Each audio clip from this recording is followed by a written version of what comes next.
In diesem Video erklären wir euch, was es mit den Layers auf sich hat.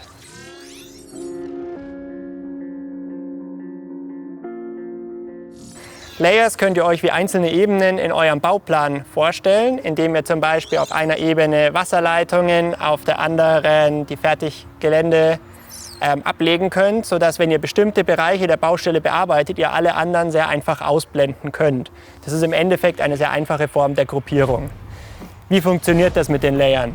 Jedes Objekt, was man importiert, wird automatisch einem Layer zugewiesen. Jedes neu erstellte Objekt ist standardmäßig in einem Standard-Layer. Man kann aber hier unten rechts unter der Feder, ganz oben Layer, beliebige neue Layer erzeugen. Man kann einem Layer auch standardmäßig eine Farbe zuweisen, also zum Beispiel blau, und wir nehmen hier Wasser auf.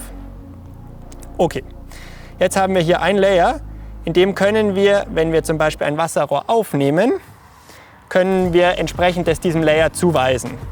Punkt 7 beispielsweise mit OK bestätigen. Und jetzt haben wir diesen Punkt auf diesem Layer aufgenommen. Wir können aber auch bestehende Punkte oder bestehende Elemente editieren und einem entsprechenden Layer zuweisen. Was hat das Ganze für Vorteile?